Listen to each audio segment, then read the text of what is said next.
Hey everybody, welcome to another video, and this one marks the beginning of a short but new series. So basically, I was looking at Tyler's Assassin's Creed Origins Countdown series and I thought, that's a good idea. How can I steal it but make it my own at the same time? So I thought, why not do a series where we count down and we talk about previous Assassin's Creed games, why I felt the way I did about them and things, and how they compare to Origins, or how I hope Origins improves on certain things that these games didn't do so well, sort of thing. So welcome to the first episode of Assassin's Creed Origins Countdown, and in a minute we will get into the topic of this video, but first of all I want to apologise if there are any poor audio issues. I've currently replaced my door. At the moment there was above the door like a bit of a window, but they're removing that, and at the moment there's a massive hole there, so soundproofing is a bit hit and miss at the moment. So I do apologise in advance if things don't turn out to be a desirable audio quality. So to mark 10 days to go until Origins, I thought I would talk about my favourite Assassin's Creed game to date, Assassin's Creed 2.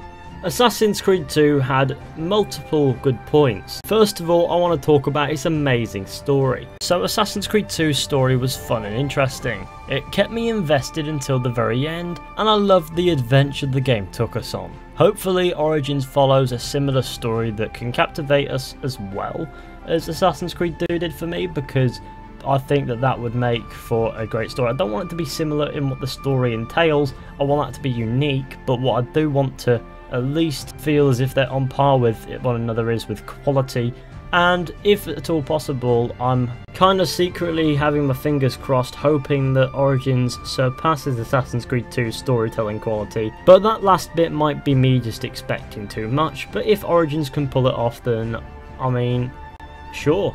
The next thing that really stood out about Assassin's Creed 2 for me was the well-made and likeable protagonist. Now, Ezio Auditore in the Assassin's Creed franchise really doesn't need any introduction from me. If you're an Assassin's Creed fan, you've heard of this fella, you know exactly what's up. Ezio, to this very day, is one of my favourite characters in gaming of all time. Because he had human qualities, he had multiple different moods, he had layers, he had his own goals, he had his own emotions, you felt for the character, well at least I did, and all in all I really liked his character. Assassin's Creed Origins is going to introduce us to Bayek of Siwa, a character who is different entirely from Ezio. However, from what we've seen in promotional content, it does appear as if Bayek himself does have the same sort of base formula as Ezio does, which is multiple layers, a human-like character, and so on and so forth. But if there's one thing you've got to learn about hyping up characters, it's that you can never really tell until the game is properly out. So with that one, fingers crossed, but we'll have to wait and see. Hopefully Bayek will be just as good a character as Ezio, albeit very different. Moving on, Assassin's Creed 2 was set during the Italian Renaissance, one of the most interesting settings that we've seen in Assassin's Creed to date, in my opinion. The setting is filled with historical events and intrigue, complete with spectacular soundtrack. This provided a warm feeling and atmosphere that made me enjoy playing the game. I feel as if this warm feeling is very important when it comes to a game's world. You have to feel it because that will make you love the world, and if you love the world, then there's a good chance that you're going to love the game that you're playing. In Assassin's Creed Origins, the game is set in ancient Egypt, a setting that just feels right for the franchise. Considering what we've seen in promotional content, it seems as if they've nailed the setting with rich historical information, interesting locations and characters, complete with an appropriate ambient soundtrack, and all those things, and hopefully it can replicate that warm feeling, but tailored to ancient Egypt in a way that works in Assassin's Creed Origins, and I can't wait to see them do this. Moving on to another major good point about Assassin's Creed 2, it was the interesting modern day stuff. Yeah, Assassin's Creed 2 was back before the modern day became incredibly lacking in quantity, and it was good back then. You had modern day characters and an ample break from the inanimate stuff to change up the gameplay and refresh the game a little bit, which actually helped you play for longer sittings because it didn't feel as the same old all the time. Games like Assassin's Creed Unity and Syndicate really lacked in modern day, but I am pretty confident that Origins will have at least a semi-decent modern day element, and that's important to me, and it's also something I'm looking forward to. If you don't know why I'm pretty convinced that there will be a strong modern day in Assassin's Creed Origins, well, it does seem as if Ashraf Ismail has hinted at it several times without saying anything, and they seem rather confident in it, saying that they listen to the fans. So with any luck, Assassin's Creed Origins will give us a good modern day element, and that's something I'm looking forward to seeing.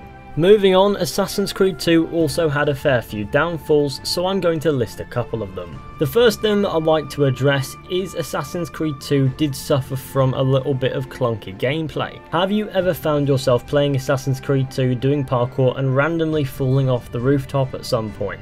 If the answer isn't at least a dozen, you're either very lucky or a very skilled gamer. Assassin's Creed 1 and Assassin's Creed 2, being the older games, had a less polished gameplay engine, which is forgivable, especially now, but the clunky gameplay did sometimes irritate me.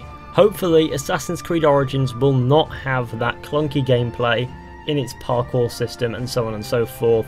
It looks as if it's going to be fine. My biggest worry with the gameplay in Assassin's Creed Origins is actually to do with slidiness.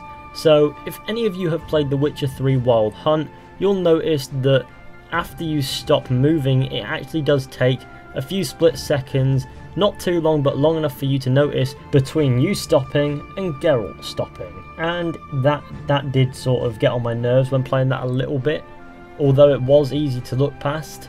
Hopefully Origins does not opt for that slidiness or that amount of slidiness. I feel as if it was a lot worse in The Witcher 3 when you were on horseback. But as long as Assassin's Creed Origins isn't too slidey, then I'm sure it'll be fine, because that was my biggest issue with The Witcher 3 gameplay. I'm pretty convinced Origins took a lot of inspiration from The Witcher 3, so hopefully this is one of those things that didn't end up in the game. Because although it's not clunky in The Witcher 3, unless you're on horseback, it can easily become very clunky, so best to avoid slidiness. And the other big issue I had with Assassin's Creed 2 was the lack of open world activities worth doing. Now I know what you're probably saying, there was plenty of open world activities. Well, that's why I put worth doing there. Yeah, although there were things to do in Assassin's Creed 2, they weren't really fleshed out, they were very shallow and felt ultimately pointless.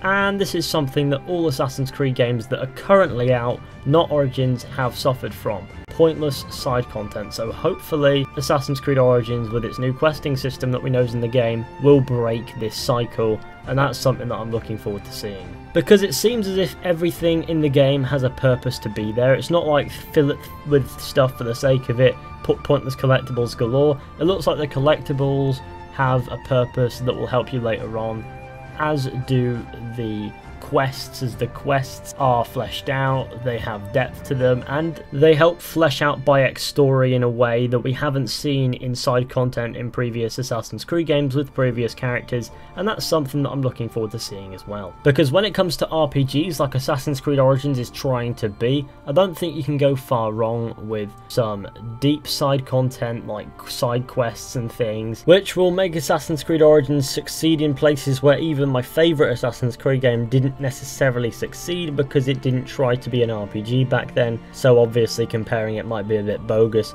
But that's just how it is. One of my main issues with Assassin's Creed 2 anyway was this lack of side content worth doing. So seeing Assassin's Creed Origins put side content in worth doing is going to make the experience good for me, I hope. So as it stands at the moment, Assassin's Creed 2 is my favourite Assassin's Creed game of all time. And somewhere deep down, I'm kind of hoping that Assassin's Creed Origins manages to surpass it. I didn't really hold out this candle for games like Assassin's Creed Syndicate, because come on, that would have just been naive thinking. But I do feel as if Origins has that vibe about it, that it could easily become the best Assassin's Creed game to date. But obviously we'll have to wait and see in 10 days and play the game before we can even think about making that judgment. But so far it does seem as if Assassin's Creed 2's positive points will also be positive points in Assassin's Creed Origins, such as a good, interesting character, a good, interesting story you'd hope, hopefully some good modern day will be in there, and some brilliant world stuff, including a nice ambient soundtrack, and that immersive, warm feeling of I love this world. Hopefully all that stuff will be present in Origins, and will hopefully hold as much power over the game as it did in Assassin's Creed 2. But anyway guys, thank you all for watching this video where I'll talk about some good things and some downfalls of Assassin's Creed 2. I hope you all enjoyed. Which Assassin's Creed game should I do in the next video, and how shall I do it? Shall I do like a little montage? Shall I do different things, or shall I stick with this? Please do let me know what you think about this down in the comments. Let me know what you think about everything. You know what guys, 10 days to go until Origins. I'm super hyped. Thank you all for watching. Don't forget to leave a like, subscribe, share and stuff, and I'll see you all very soon.